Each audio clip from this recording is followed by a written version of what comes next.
You're watching Oilersnation Radio.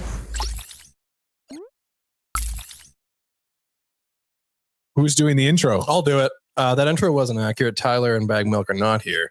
I'm here. That voice is Cooom. When was the last time you were on Ona? I have no idea. It's been a long time. One of the four One of horsemen the OGs. of the pod original. Four horsemen Really? podcast. What was it? YouTube, BM, and Chris the intern? Chris the intern. Yeah. Yes. Dan working the You were the sound guy originally. weren't you? garbage truck. We just sat around with like What's a the name of that laptop program? and all just talked and there was no microphone. Garage band. Yeah. Garage band was how we Garbage truck. produced it. Garbage truck.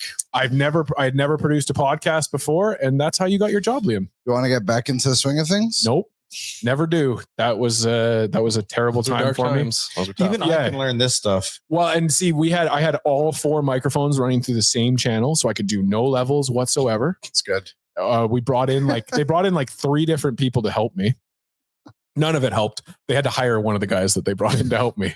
So yeah, you're welcome, Oilers Now- Nation Radio listeners. Now we have like 6 producers. Yeah, and none of them are me, and that's important to note.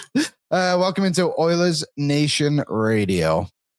Like we said, no Ty or BM today. They're doing other things, I guess. It's true. I actually have no idea what BM's doing. He said he had Meetings. meetings still too. Oh, there he is. Oh, look, there he is. There He's he is. right at the door. Wow. I just don't think he's on the show. No? He has a sad face. A sad bag of milk. Ah. Bad bag of milk. It's too bad. But yeah, Oilers Nation Radio. Obviously, the Oilers, they don't do very well over the weekend, which is not good, which we'll get into a little bit later on. But first, we're going to kick things off with our delicious debris, which is brought to you by Odd Company. We are pumped to be partnered with Odd Company Brewing to bring you the all-new Nation Beer. It's called Nation Beer Everyday Lager, perfect for the next big game, which is tonight, or your new go-to lager. Find it at Odd Company Brewing over in, what's it called, the Ritchie area. I think there's one downtown as well. 2 great spots. The one over at Ritchie is great pizza. If you want to go get that mixed with a Nation Beer, you can't go wrong. You can also look at Liquor Connect to see if it's in your local liquor store. Get your Nation Beer, everyday lager now, Dan. Right now, Right now. Do you know, I was at a local establishment over the weekend, big flex, but go on. and they had it on tap. On tap. Yeah. Wow.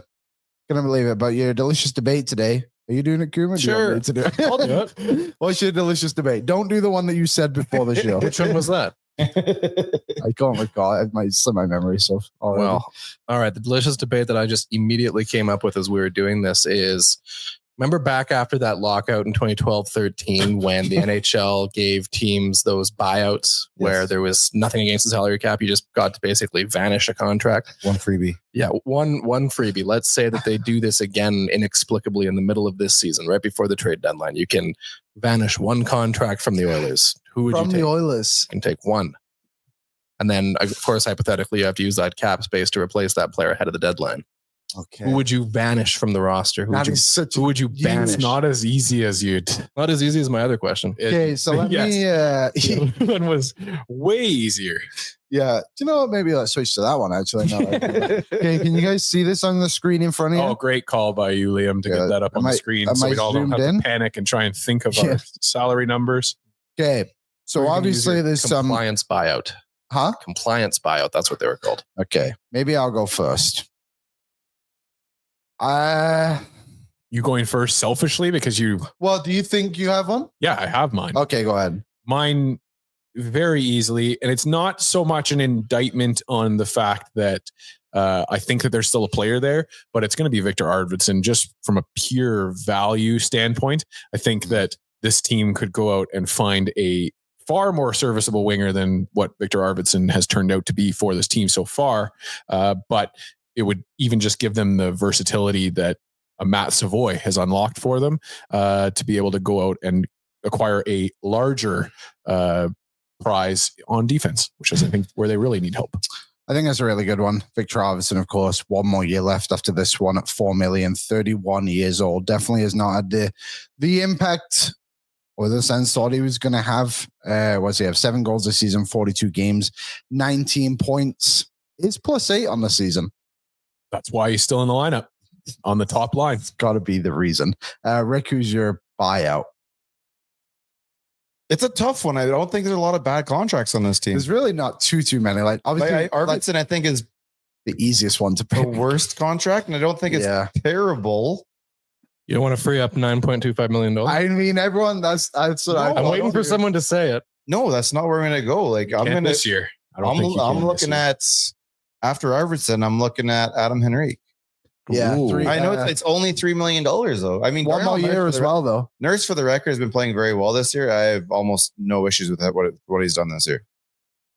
Adam Henrique is someone I was thinking of too. I just like, and you look at the group as well, like two guys who have no trade protection on them either. Like, I don't think it's out of the realm of possibility that one of them gets traded this deadline. Henrique has not been talked about a lot, and he's playing on the fourth line tonight for the Oilers, and he's been good for them, I think. But I think expectations are obviously high. He's also not putting up the points. No, he's certainly not. He's supposed to be secondary scoring, right? We're not really getting that. A good chunk of secondary scoring out of him. What about Evander Kane and you get out of all the LTIR stuff? I thought about that too, because you're kind of doing it right now anyway, and you're doing well, so you already know what it would look like without him. But does the LTIR thing right now affect us at all? But like, if you had that $5 million, say you had it in the summer to spend on a player, and like you could find another forward for this team, or you found a defense. I thought we're doing it today. Doing it today. I know, but that's what I mean. Like, so you take out that $5 million and you can go and get Jamie Alexiak. And your team is, and I think actually Evander Kane wouldn't be first on my list, but he's definitely should be a candidate for this hypothetical scenario. It's Coomer's thrown right in the book. We do not usually do this kind of We're gonna real cutthroat question right off. Throwing off over there. He doesn't know what to do. We eliminate players from the team. I mean, I think Kane's a candidate. Is how you would go with Coom? I think that is what I might do. Yeah, to get the salary picture a little bit cleaner, and then you're not taking anybody off the roster. But you guys said Arvidsson, that makes sense. I think that Arvidsson is just kind of in that value spot right now that we've seen guys like Brett Kulak in before. Are we not all in agreement that contracts really aren't an issue right now? As the guys aren't living up to their potential. I think that's the debate. Is like the guys aren't playing to where they need to be. It's not necessarily like, my God, Arvidsson's $4 million contract is so bad. It's like, no, he's just not playing to that value. Yeah, and I think we have, especially this last weekend, we had a bunch of guys really not playing. Everybody, not everyone. 29 was good. I think you got what you wanted at Savoy. 22 was good, yeah. But when you look at like the reaction to this weekend, and everybody's like, "Oh, we need to do this and that and that. We need this. We need one of the, we need a goalie. We need a defenseman. We need a top six. We need a bottom six." No, we need the guys in our room who are more than capable of being the best team in this league, playing to their standards. Yeah. Right now, I'm looking directly at the coach. I'm not trying to get rid of him, but I'm telling you, you are the coach of this team. If they're not playing this, you need to get the best out of them. We just saw John Cooper do what he did. I got a little couple clips of him on the mic, just kind of little speeches here and there. Hey guys, someone get selfish and shoot the puck in the net. Do you ever see that out of Knoblauch? Like I don't do a lot of the Oilers plus things, so maybe in the drops or whatever the hell those are called. Yeah. There's a little bit more insight into what he does in the dressing room. But I want a coach with some fire. You kind of follow your coach where you go, right? Like there were John Cooper had a couple presser where you were like ready to run through a wall for the guy afterwards. I don't see that out of my coach right now. Our team this weekend can't be that big of a surprise. We start the season slow. We start the game slow. We start after the break kind of slow. Christmas. I dislike it, but it's kind of a thing. Again, your coaching staff, I don't care if you write up another X and O's thing on the board again this year. This team should be good enough to figure it out on their own. You need to figure out how to get these guys going, how to get their blood pumping, and find a way to get them into their game. This is, to me, this team is a Stanley Cup caliber team. Don't look at it like it's not. The coach needs to get more out of these guys. And right now, to me, it's on the coach. I actually agree. I think too, like, it's not a trend until it gets to the third time, and to do it 3 times in one season is quite alarming, to be honest, when you're coming out of these breaks. And like, you can use the excuse of like they were on the road and all that stuff. And like, I think that's a valid excuse. Don't get me wrong. But like, Philadelphia came ready to play and Washington were ready to play. And like the Oilers started the season at home and weren't ready to go. And it's just, it does become a bit inexcusable at times. And like, Knoblauch, like I always find it difficult to judge him what he's saying on the bench. Like we see it sometimes in that behind the scenes shows, but like we don't really know fully what's going on down there. But he does seem to be like not a very animated coach. After one of those periods this game, there should have been garbage cans flying. That's Hal McRae would have whipped a phone across the building and hit a reporter in the head. I agree with you what you're saying there. Not that I disagree with you, Rick, but I just think that Liam said it. Like we don't get to see the on ice, or we don't get to hear the on ice interactions. But for me, these two games really came down to the effort that the Oilers forwards put out in the third period of the game against Philadelphia, and then the way that they came out in that second period, down a goal or down 2 goals. Just have a power, against Washington. You just have a power play coming out of the period, and they came out flat and looked confused on their own power play. Like it's just they got 2 power plays actually that looked deflated. So I don't want to sit here and pile on the coach, but he deserves it. It feels like every single time that this team has suffered or has squandered or had an issue, we go back to the nuclear deterrent every time.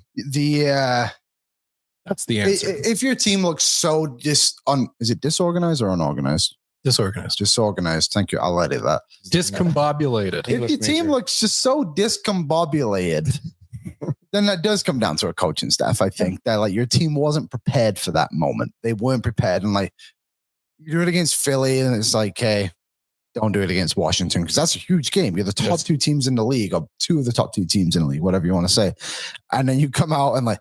That goal, what was it? The McMichael goal? Holy. From the blue line? No, the one where they looked like they never skated against professional hockey players before. It was one right at the end of the second period. Like Klingberg turned it over, looked like he was deliberately not skating hard. And then the 3 guys ended up somehow behind Calvin Pickard. And then Pickard was just like in no man's land and they score right at the end of the period. It's just like, How are we playing like this? It needs to be a bit more structured. But anyway, my answer is done on this, by the way. But the Coom's delicious. Yeah, you went back. We'll go circle back. I like Nurse, and I agree with what you said, Rick. Like he's playing really, really well. But to have 92 million freed up until 2030, you can do a ton. Like, and I do not want Nurse off this team. That has to go on the record when whoever's making this clip. Well, you do because you're saying to delete his contract. So that is exactly what you mean. I just think he gives the Oilers the best opportunity to upgrade their roster with a couple of because you can use your like buyout there, and then you can trade one of the players that doesn't have no trade protection. But how do you replace that player without spending close to the same amount of money again? But what's that quote make right now? 6 for 1 more year. So your top 2 defensemen are making $15 million. Left side guys. Yes. Which is not awful, I guess. But I just think like, okay, you take out Nurse, you have 9.25, you get Jamie Alexiak, and you get who's Connor Murphy. There you go. 2 million. Like I think that pairing is better than what a Nurse and Stetcher or Klingberg would be. Picking up what I'm laying down. Yeah, I think Klingberg. I don't want him to go, but I like needs him. more time. People are saying that Stetcher's better than him. I think forget what Stetcher looked like when he was last playing in the lineup and hasn't played in the lineup for quite some time. Since Toronto. It's been a month. Klingberg, give him a little bit more time here. Like I don't think he's been that bad. Has he been perfect? Hell no. Has anybody? No. Yeah. He looks bad in the second leg of the back-to-back or after he's played. But then the whole team, which is fair given the... Yeah, and the whole team's playing like shit too. So and he still looks bad on defense. I don't think so. I think he's had moments of glory, but like he's somewhat similar to Bouchard, but not as egregious. Your timing you need to find your timing. Yeah. He had played a couple games, then got 2 weeks off and played 2 games. Two games in a row. Like I am really interested to see what these guys show up tonight. Like drop of the puck right off the hop. Because I get it. Maybe and as mad as I was when I saw the Dubnyk interview, I calmed down a bit. Doobie, I calmed down a bit. Just he's been there. He knows a lot better than anybody here does. Dubnyk? Yeah. Well, like on our show. Yeah. You watched our show? I saw the clips. Oh. Yeah. But he's like, hey, sometimes when you come back, it's not that easy. You come back, it's kind of slow. So I get it. There's the Philly game. Sure. You kind of assume that the team is going to bounce back against Washington. That didn't Started happen. great. But then it's Goal right away. the whole team is like, we assumed this would be bad. Oh shit, that wasn't. Now you get a day off. You got to travel, and you get Tampa. Yeah. You really can't. You can sort of give an excuse for the Philly. You give Lester an excuse for the Washington, but there's like no excuse for playing that way tonight. I really want to see what comes out tonight because I think that's going to tell you what this team is. The Oilers made a few lineup changes for tonight. Well, two in particular. John Klingberg is out of the lineup, replaced by Troy Stetcher. Oh, that's weird. I don't know why that came up. I wonder who he's coming out at. So for those of you who obviously cannot see, I typed in daily face-up and the Homer Simpson meme of him walking in and out of the bush came up. Forward group quickly. Victor Arvidsson alongside Connor McDavid, Zach Hyman, Vasily Podkolzin on the second line next to Leon Draisaitl and Matthew Savoy. Third line, Matthias Janmark. can't you make a graphic Ryan for Nugent. Savoy? I don't have that kind of Literally, power. just need his last name, and you got to get the front jersey. Or doesn't get. It's a challenge for somebody on It's the been a back. couple of days already. Give the guy a break. It was the weekend. Yeah, it was the weekend, right? Come on. Ryan Nugent-Hopkins is center in Janmark and Connor Brown. Fourth line is Adam Henrique, center in Kasperi Kapanen and Corey Perry. Before we go on to the blue line, continue the Klingberg and Stetcher conversation. Obviously, Jeff Skinner is not in the lineup tonight, replaced by Matthias Janmark, who is on the third line. Victor Arvidsson on the first line next to McDavid and Hyman. To start. Dan, what are your initial thoughts? Oh, well, Victor Arvidsson really deserves that. Earned, not given. That top spot again. The last time I did this, by the way, Arvidsson scored a goal. So when I said, he's not supposed to be on the top line, hasn't earned it, goes out and scores a goal immediately. So remember that for How your many shots did he have that game? your betting purposes. I think it was like 3 or 4. That must have been a long time ago. No, it was fairly recently. It was on a show where I did the After Dark and pre-gaming with Bordsy. But yeah, I don't know. I'm a Jeff Skinner fan, and so when I see him doing well in the lineup, it's pretty frustrating to me to see him come out of the lineup. I think that this is a pre-prescribed scratch myself. Kapanen first game, Janmark second game, and now Skinner third game. Really doesn't feel like it's that personal, but I also validate fans that are mad about this. So who would be the next one in the rotation if they're doing a scratching rotation? Like if they're playing like a Brown. You got to think it's either Brown or Perry. Yeah. Corey Perry is an old dude. He needs a little bit of rest. And I think if he gets scratched, it's justifiable for that. It's not based off his play. No, 100% no. 40. it's a long road trip and it's a long season. Yeah, like you got to give guys breaks. I don't get why why not just rotate between scratching Janmark and Kapanen? They're sort of similar. I don't get why Skinner has to draw the short stick here. Kapanen, by the way, that game was Chicago that Dan was referencing. When he's playing with Draisaitl in that game. He played with McDavid that game. Oh, right. Yeah, he got elevated. Kasperi Kapanen, last game, 14 minutes, just over 14 minutes, -3 one-shot goal, has earned his spot back in the lineup, of course. You said, Janmark. Okay, I was going to say Arvidsson was a minus. Kapanen was playing on the McDavid line with Podkolzin. I just think Connor had an assist was -3. Well, it was a power play assist. With Kapanen, I just think that if you're coming into the lineup, you need to give some energy back to the game, like earn your spot again. And he didn't. You can't come into the game. The whole line was bad. But you can argue that. But just scratch one of those guys and wasn't on the ice for a goal against in a 7-3 final. And Arvidsson also was on the ice for a goal against. I just think like Kapanen should have been the guy to come out of the lineup tonight. I would have gone to look at these lines again.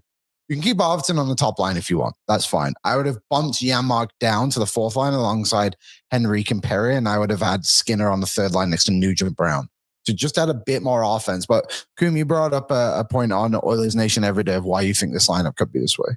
Yeah, I think what it ultimately comes down to is given the way the Oilers have played recently, you look back at this 3-game losing streak and it was 7 goals against the Capitals. It was 6 against the Flyers, then 5 against Colorado, I believe.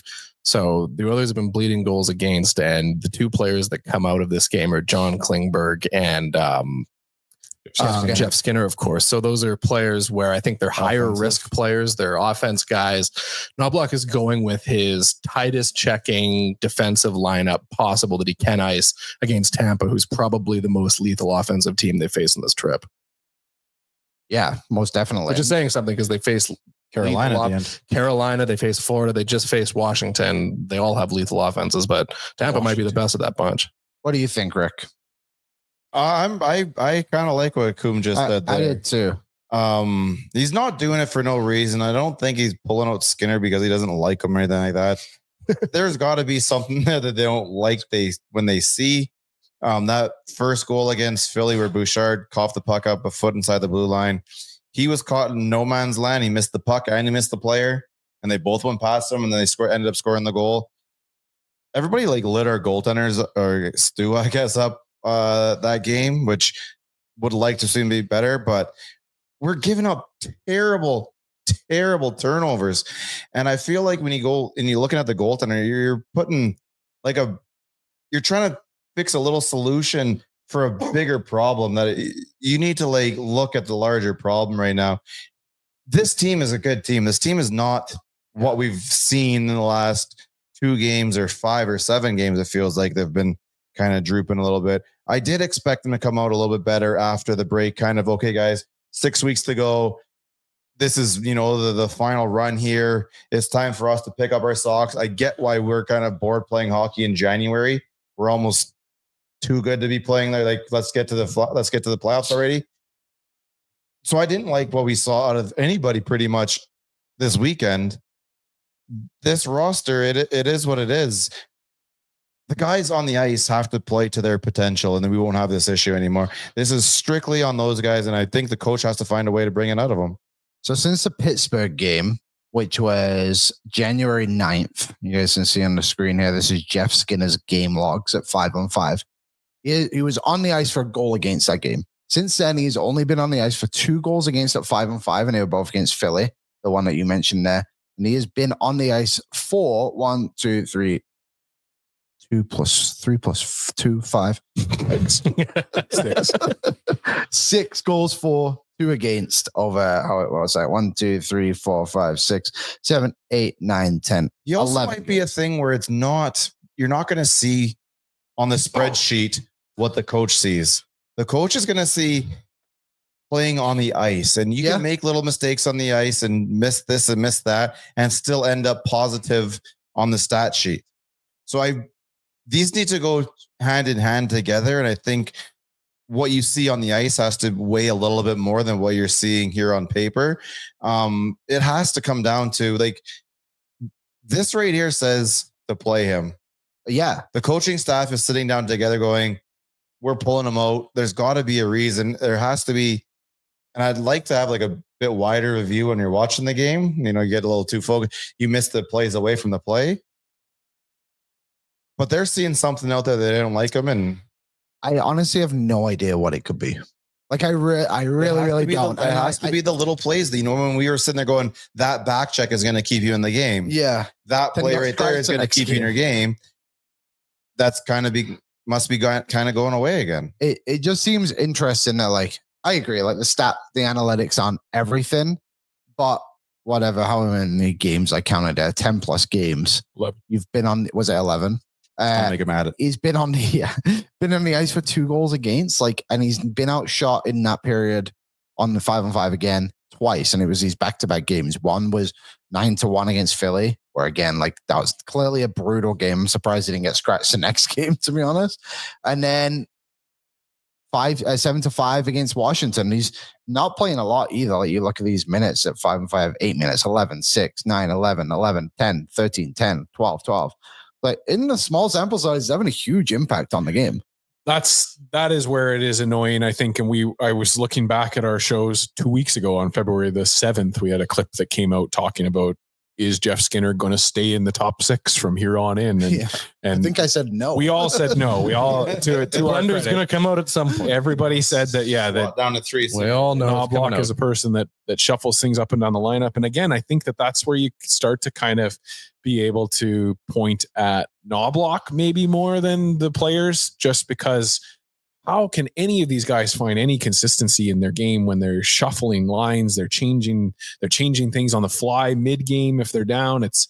They've got the nuclear deterrent out, and then you got Nugent-Hopkins with new lines. It's everybody is all over the place. It's got to be difficult, but we also knew that going into this stretch run where they don't really have solidified lines for anybody. I think after the deadline, that really has to change. Yeah. Like, I think it's okay to an extent right now. It's like trying to figure it out, like calling up Savoy, obviously. Hopefully he just plays a little bit more tonight. That would be ideal. But the remainder of the lineup, the only other change is Troy Stetcher in, John Klingberg out. Pairings are all the same other than that. Matthias Ekholm with Evan Bouchard, Daniel Nurse, Troy Stetcher, Brett Kulak, Ty Emerson. I just think you needed to get Stetcher into a game. Mm-hmm. I think Emerson could have maybe even been scratched too. Like if you wanted to just like play Klingberg out. But again, I think Coombs right. And the idea that he said is like, maybe they just want to have a bit of a tighter game. And like, you can give Klingberg a little rest right now. Back-to-back games too. Like you said, after 2 weeks, he did skate with the Oil Kings the entire time that everyone was away. Suiting up for a game too. He's going to play him with the Oil Kings. Sneak him in there. Why not? Yeah, see what happens. Right alongside Blake Fiddler's. The Vernon Fiddler? Did you see that clip of them at the skills competition? No. So Blake Fiddler is, I think he's the captain of the Oil Kings. I mean, one of the captains, whatever it is. He's going to be, might be a first-round pick in the NHL this year, and he's Vern Fiddler's son. And obviously Vern Fiddler and Klinger in Dallas. So he knew him. I knew there was a picture that came out like an old skills competition. Oh, okay. When they did That's it. when John starts feeling a little bit older. Yeah, and he's not even that old. He's not even that old. Okay, let's move on to a little bit of trade rumors brought to you by Oodle Noodle and the Nation Vacation. Running until this Sunday, March 2nd, go into Oodle Noodle and fill out a free ballot to enter a draw for a spot on the Nation Vacation to Vegas. You can also earn a second ballot with any purchase. Must be 21 or older with a valid passport to enter. Visit oodlenoodle.ca for more details. Rick, what's your favorite Oodle Noodle dish? Oh, I go with the hot box, beef hot box. But then I also sprinkle in some spring rolls and a green onion cake. The green onion cake, unmatched by anything in the world. I sent me some trade rumors here. Okay, here's one or the other. Mm. A second delicious debate, which shouldn't take us too long. Who has a better chance of being an Oiler post deadline? Whom will start with you? Victor Arvidsson or John Klingberg?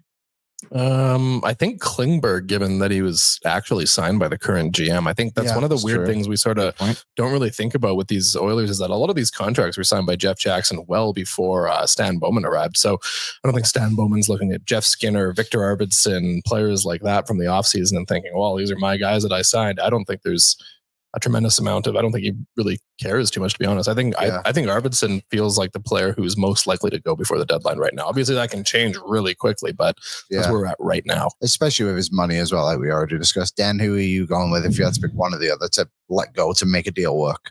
Well, yeah, I kind of foresee Stan Bowman as not making a big swing this trade deadline. So I would say Klingberg more than Arvidsson, just because Klingberg can be slotted out of that lineup by any defenseman that comes in and is moderately better than him. I think he's a really good option for a 7th or 8th defenseman for the playoffs. So yeah, I could see Klingberg dropping out of there. I think it'd be Arvidsson just for the money idea of it. And like, if Bouchard gets injured, you have Klingberg to kind of jump in and play the offensive role for you a little bit. So it's got it in that way. Rick, who would you do? We've talked a lot about getting rid of players on the show so far. Yeah. I would like to preface, we do like the Edmonton Oilers and most of the players. Rick? I like almost all the guys. Like this is really, they need to bring up their own level. They are more than capable of winning these games. In that one question there, though, I do think it's Arvidsson. I think it's easy to replace him in the forwards than it is to replace him over Klingberg. I do believe Klingberg will be a top 6 defenseman here. Give him, 20 games under his belt. He's been there. He's done that. He knows what he's doing. He moves the puck well. He can figure out the defensive side of things. I think he's skating better than he did when he was before the surgery and whatnot. So too. Just give him, this is the thing where you just need to give a guy time. I think he'll be right back in the lineup, whoever, is it Carolina or Florida next, whoever it is. Carolina Saturday. I don't know. Unless there's like a big statement win tonight, I could see Klingberg just climbing back into the lineup. I think because you need to keep him playing. You need to get to that level. 7-0 Oiler win tonight. Yeah. Klingberg plays tomorrow or Thursday. He's a guy you're playing over Stetcher. Yeah. Or maybe Emberson again takes a seat. And I don't think that's fine. But my idea with Emberson is like maybe a rest game is fine, but it's not like he deserves to be pulled. I've been very happy what we're getting out of Emberson. I've watched and I read on Twitter the other day after the losses, people like getting rid of him. Oh, I mean, that's no way. Ridiculous. They literally said you can't have Klingberg and Emberson in the lineup at the same time. You need Stetcher over. Stetcher is third amongst those three guys. And he's not fine. Relatively close. He's fine. He doesn't have like a unique skill set, does he? Like Stetcher. But moving on to the next one. Frank Saravalli linked the Oilers to Trent Frederick today. And Matt Larkin also. Oh, no, this was Frank. Whoa. Wrote a piece over Matt Larkin tweeted it. That's what I thought it was in. Wrote about it at dailyfaceoff.com. I guess the first question is, would you consider Trent Frederick? I'll read this quickly. There's potential suitors in this article. This isn't a perfect fit because in reality, Edmonton could use a right shot fourth line center, but the size and element is what they might be seeking. So impossible to completely rule him out. He also had in Vancouver, Minnesota, Toronto, New Jersey, and Washington. Price tag? Pardon? What's his price tag? Here it is. Comparable trade returns. Lars Eller back in 2023 was traded to the Colorado Avalanche from the Washington Commanders. Holy moly. Washington Capitals for a second round pick. The other trade that Frank had in here that was also involving Washington was the Boston Bruins when they traded Orlov and Hathaway from Washington for a first round pick, a second round pick, a third round pick. Craig Smith and the Capitals retained 50%. So are we calling him a second round pick? The price tag? I think so. What's his salary right now? Because listen, when it comes to the Boston Bruins, the big bad Bruins, I think he's $3 million. I'm probably wrong. Let me look. We do have when it comes to the Boston Bruins, there's one player million. I want there. What's his name? Left. And why does it rhyme with Mrad Barchand? That's exactly what it rhymes with. I was going to say the exact same thing. Look, we need an engine. Frederick is that. Mm-hmm. Cool, but I don't think he's a game changer at all. Do you think I can't even guarantee he's in the game every time? Oh, you don't think he'd be one of the best? He'd be in this conversation we're having with Kasperi Kapanen and Victor Arvidsson, Jan Mark. If you were going to bring someone in with that type of situation, he needs to play. You need a Brad Marchand. You need a guy who's going to play in your middle six, who's going to go out there. And I mean, we looked at that Team Canada roster from last week, and there were a couple of guys there. That line with the Bennett, Konechny, and Marchand, whatever that third line they had going, yeah, they were fucking shit up, man. That's the type of thing we need. That is Trent Frederick, though. He's a poor man's Tom Wilson. Yeah. How is his fighting record? He used to fight quite a bit more. He doesn't fight very much. I don't even think he has a fight on the season. No, he does. Corey Perry. Oh yes, there you go. So one fight this season, at least. but he doesn't fight nearly at the same clip that he used to. But I don't need him to fight. Does he go out there and agitate? Does he go out there and start shit? And that's the thing. And he is Boston's muscle, as it were, in the NHL in 2025. So I want someone to go out there and just be a mosquito, annoy people. Get out there, bang. I think Trent. How about Evander Kane? Perfect, please. I think Trent Frederick is a contagious player in that, if he's out there doing what he can do at his best, which is agitate and get under people's skins. And he kill penalties. I think he does go on the PK, no? No. So now he's not going on the PK. He's not going on the power play. He's strictly 5-on-5. He's a 7-minute a game player at that point because of those situations. I think you can get him out there in critical moments, to be honest, and he can cause a bit of chaos. Critical, you're up by one. But you can put him out there in a tight game, and he's not going to be a liability. I guess is the point. I think Bruins have a lot of guys who PK over him. There's Charlie Coyle plays the most, then Pavel Zacha, Elias Lindholm. This is in terms of forwards. Patrick Brown, Brad Marchand sees more PK time. Cole Kopecky plays more on the PK than Frederick. How's his goals for percentage? Who? Trent Frederick. I'm not sure. 5-5. Because the other thing too is again, his cap hit is $2.3 million. And you get that 50% retained, it's not bad. What's his goals for percentage? Did you find it? No, I haven't found it I yet. thought But that face was for the gold swap. no, that was the contract. I don't. He's got the lowest plus minus on Boston. I know plus minus isn't perfect, but I'm not going to pull up their 5-on-5 stats right now. But this is what I have in front of me. He's a minus 14, which is tied with Mason Laurie, a defenseman, for the worst in the team. Maybe he's a good player. He's 152 hits though, which is second on Boston. Which I think is not bad. I don't know. I think he's a bit better than what I give him credit for. And I just think this Boston team is also in a massive hole. Does he fit on today's roster? I think if I He wouldn't goes make him a in, center. where does he go and who comes out? I would put him on a line. If I had to pick a playoff line today, my third line would be him, Adam Henrique, and maybe you go Connor Brown, someone like that. Or maybe that's even your Who fourth. comes out of your lineup? I would have Kasperi Kapanen out of the lineup. And then I would have, I'm assuming I would have traded Arvidsson to make space for someone like Frederick. So then Evander Kane would be in my lineup alongside like Perry and whoever my center would be. Trying to think off the top of my head. Nuge, maybe? I do think, though, after this weekend and being so fresh, a lot of our We're panicking. trade talk right now, it's a little bit over the top. I think when you have a team like this, the smartest thing to do is probably not make the move. Like their smartest move is sometimes the move you don't make. I remember Toronto a couple of years ago. People in this office were jacked up because they made like 7 trades at the deadline. They're like, that's what they're looking at this, they're looking at that. They got excited and did not work for them. They traded their entire blue line, basically. I think Bowman, Frederick is like a nibble around the edges kind of. I'll look at him in the offseason. I think they wouldn't. I don't know what they would pay for him. Trent Frederick did have 20 goals. Never. He had 18 goals last season, 17 the year before. But last year, I would look at him in the offseason. But I think when it comes to this team right now going into the playoffs, you need somebody bigger and better. You know, I would look at in the offseason, and we'll move on to the last point, is Sam Bennett. That's fine. Free agent. That'd be nice. Yeah, that would be wild. Nice. Last one from Frank says, there's a slim chance that John Gibson is moved before the deadline. Not to Edmonton. Do you I know don't why? think the people that want to see the goalie move are going to be happy. Like you can try and manifest it as much as you'd like. You can post any stat about goals saved above Call average. everyone idiots. The Oilers are built around having a goalie tandem that makes like $3 million. I really just don't see it changing. It just I is also what don't it think is. it's as bad as people think it is. I don't think it's great. I don't think it's Yes, as you bad would as like people. a save, an extra save or two out of him, but he's not giving up terrible goals. Like the Philly game was not terrible, but it was way too many goals at the end of the day. Yeah. Those are, you can have those two things. I know they seem like they should be contradictory, but you can have those. The team needs to play better in front of him. When the team plays better in front of him, he plays better. That's just plain and simple. We've known that since almost day one. The only goalie trade that probably works is the one with Utah where Pickard goes back and they get Baggedmilk and they have the 1A, 1B. Then they probably have a better insurance option, but you're not going to get Gibson or some other number one in this. What's Pickard's record this year?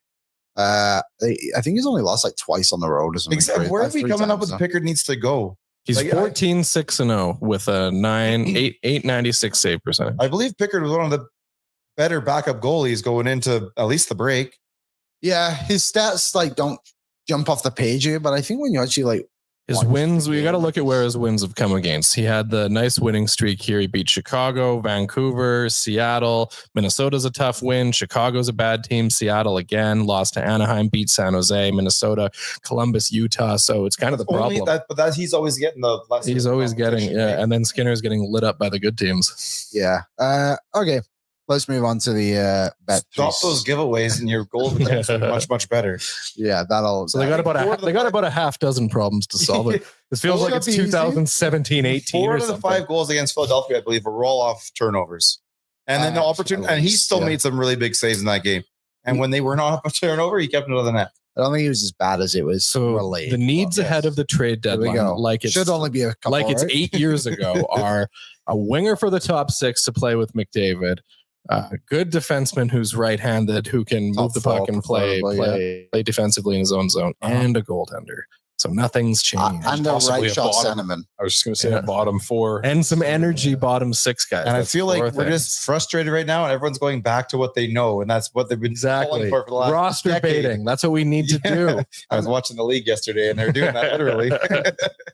Okay, our last segment of the day. Let's get into some betting talk, boys. Brought to you by Bet365. What's that Arvidsson goal looking like?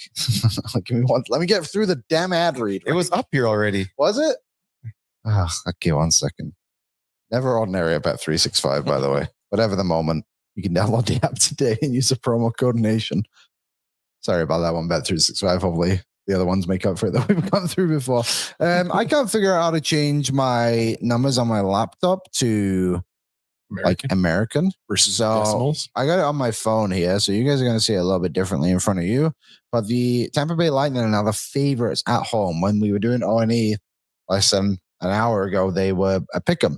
But now Tampa Bay is minus 115 at home. The over under is 6.5, with the over being the favorite, minus 120. Leon 135. Sorry, Who's in net for them? just Vasilevsky. Never heard of them. He's pretty good. Leon Draisaitl, the favorite to score tonight, has goals in 5 straight games, 6 goals in those 5 games. Plus 110, Connor McDavid, plus 130. The favorite for the Tampa Bay Lightning is Nikita Kucherov at plus 135. Here's a good line for you. If Victor Arvidsson is playing on that top line next to Connor McDavid, plus 145 for Victor Arvidsson to get 2 or more shots tonight. I think that's my bet of the game. 3. What? It's plus 2. It's 2.5. 2.5. What did I say? 3 2 goals. plus. Plus 145 though. 3 goals. Shots. Yes. Or 3 shots. Sorry. Yeah. 3 goals would be awesome. You want to know what that is, Rick? Please. Is it on there? Not can plus you- 40. Oh, yeah, you can They do had to lean on the insurance company to Oh, there. this one. Is this? Oh yeah, multi goals. Victor Arvidsson to score 3 or more, plus 15,000. Wow. So you're saying there's a a chance. little sprinkle. Sprinkle? So you're saying there's a chance. No, I don't think I'll be sprinkling on that tonight. The Oilers have got back-to-back games of power play goals, if I'm not mistaken. Did you get one against Philly? I don't remember. They had the really nice one against. They had one against Boston. Washington. Last game. Washington. Finally, we took advantage of the goalie with the blocker in his wrong hand. Leon Draisaitl plus 155 tonight to get a power play point. Connor McDavid plus 140. Evan Bouchard plus 200. Hyman plus 279. Ryan Nugent-Hopkins also plus 279. Is there anything you guys have seen out there that you're going to look at tonight to throw a couple of shillings on? Coombsy? I think the under. We talked about that on O&E. We're really believing in Kris Knoblauch's grinder lineup. Plus 105 for the under today, which is 6.5. There you go. Why'd you laugh? Nothing. What? He said grinder? Grinder. You're Ben Eagers. Savoy and Leon going to connect. Ben Eager, Darcy Hordichuk, and Eric Belanger out there, and they'll never get scored on. What did you say there, Dan? If Savoy gets his first goal tonight? Savoy, yeah. Plus 400 for Matthew Savoy to get a goal tonight. Was he on the goals? I couldn't find him on the shots. He's not on points or shots yet, but they usually put that out right around warm-ups, I would think. So there you go. Do you see anything, Rick? Or are you still laughing at the word grinder? I'm laughing still. Actually, I'm laughing about what you said on Friday still, but that's another subject. 9 about 365 segment. Wait, who said what? I'll We'll tell you tell you in after. 2 minutes. Nurse is only minus 200 for those 2 shots. I still like the Leon shots, and I'd put the Leon and the Arvidsson together for shots. Leon Draisaitl shots tonight, minus 140 for 3 or more. I'm assuming that's the one you're looking at, right? That is the one I was looking at. There you go. Go out and check it out on Bet365. Download the app. Use the promo code NATION. It's never ordinary at Bet365. Now that segment's over, I can tell you what I said on Friday's show. I'm in a golf league. A virtual golf I league. can't believe he's telling you. And What kind of league is it? I'm in first place. And I was telling the guys, because it's a golf league, that I was like, I'm not the best golfer, but it's a handicap league. Like a golf handicap. Yeah, that's fair. That's Yeah, reasonable. right? Not Rick when you was on take the it that floor. way. Right. What'd you do after dinner? What did I do after dinner? Yeah. Because it wasn't the only thing you said, by the way. I had a Magnum, a white chocolate Magnum. And it was He awesome did drop the bag. with almonds. Didn't give any context. Fair enough. That he had a Magnum. Yeah, sure. We were like, wow, big flex, but okay. Yeah. That's a cool guy. I'm a pretty cool dude. Just a cool dude. I also last night, while we're on the topic of my life, went to a trivia night. Have you ever gone to a pub trivia? I went to Duggars, I think it's called. I've on run 88th. Trivia before. What was the So was trivia? Coombsy. Movie. It was movie trivia. Ah, So they Generic do movie. Yeah, well, there was like 6 rounds, and each round was a category. So there's like horror, Oscars. I can't remember the other ones, comedy, stuff like that. I'm not doing well. So there was 17 teams, but there was like a variety of size of groups. So there's like couples. My table was a group of 4. There was one table was like 9 people. So That seems unfair. I feel like that's a big advantage. You should probably have like a cap, right? Like, why not split that in Like like 2 4. teams? Yeah. That could just be 2 teams. Yeah, it totally could be. So anyway, they were a team of 9. So we finished 13th out of 17 or something like that. We got 36 questions right, and I think it was like 8 every round or something like that. So we were like, is it just honor system keeping track? no. So like you write down all your answers, you go up to the guy, show him your answers, he writes them down and he reads them out what the answers are, and you kind of just track personally, but he also tracks himself. So I thought I knew movies, then I realized I clearly don't. Those people that go to the trivias, though, they know. They're hard. Yeah. well, so that's So I've held a couple. my horror story is Like, and I know a lot about The Office, and I know a lot about Seinfeld, and there's some of these questions went out there, and people had them instantly. Yeah, crazy. That's like, I that's something. at the board game cafe that I used to teach board games at. I ran a bunch of different trivia nights, and a lot of the times it was just kind of whatever, general knowledge or whatever. But then I made the mistake of running a Star Wars trivia night. Oh, that was boy. a terrible move. Filled the entire cafe, so 2 rooms just full of tables. Wow. And How many groups do you think? Like 30? there was, I think, I'd have to go back and look, but there was at least 5 different nights that we did this. And they dressed Holy up. moly. And people came in costumes and Yeah. stuff. I don't get that part. But I made one question where, like, most Star Wars questions, you can kind of find them on the internet nowadays, but I made one myself where it was like, how many times does a Wookiee show up in movies or in the different movies? And I made the mistake of missing one time that a Wookiee showed up on a screen, and it wasn't even like a main screen. It was like at the start of Clone Wars. He's up on Chewbacca's up on a screen as they walk by, and a guy fucking lost it on me. Lost it on me when I put that question wrong. He ended the trivia night that night. I had to stop because he was having a meltdown, and I couldn't finish the night, and I never did a trivia after So you're that. saying Star Wars fans are even worse than hockey fans? Star Wars fans are the worst fandom in all of fandoms. That's saying for sure. something. It is. Fandoms are generally fucking weird. It's true. They're Yeah. terrible. Canucks fans, fucking weird. But Weirdos. Great Stars fans, even worse. Great movies, though.